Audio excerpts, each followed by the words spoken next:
Man yuridillahu bihi khairan yufaqihu fiddin. Barang siapa yang Allah inginkan kebaikan, Allah akan berikan fikih kepada dia.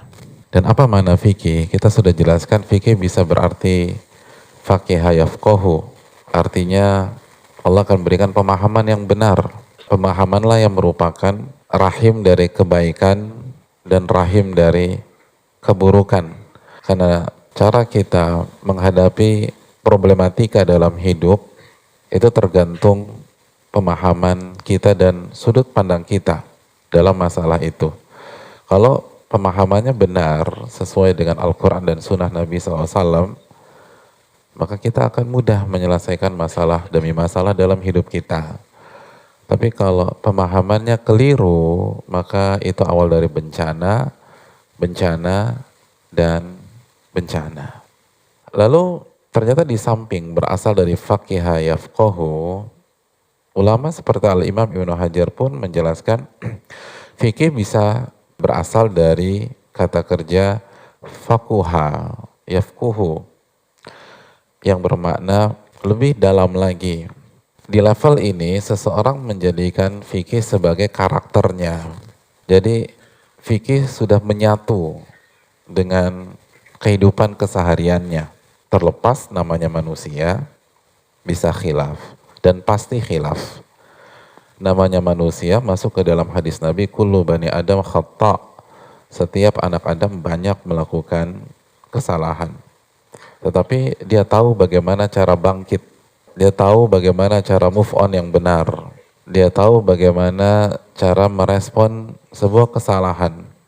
Dan itulah orang-orang terbaik. Sebagaimana sabda Nabi SAW, khiyaruhum fil jahiliyah, khiyaruhum fil Islam, idza faquhu. Orang terbaik atau orang-orang baik di masa jahiliyah, ketika dia masuk Islam atau ketika dia hijrah,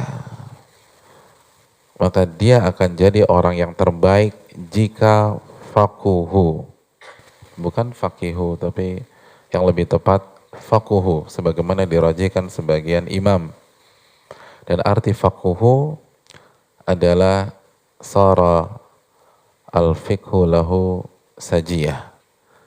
Fikih itu jadi karakter yang gak bisa dipisahkan, tabiat.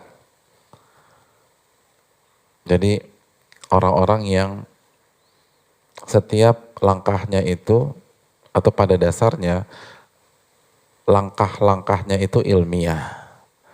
Cara dia berbicara itu ilmiah.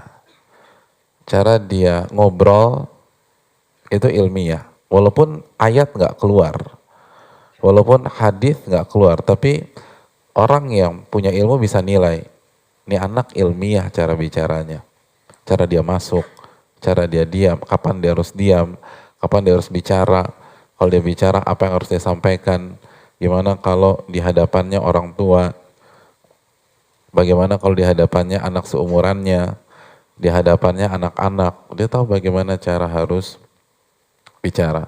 Dan kalau dia mundur, itu ilmiah. Dan itu yang harus kalian dan kita semua kejar. Gimana derap langkah kita itu ilmiah, sesuai dengan kaedah.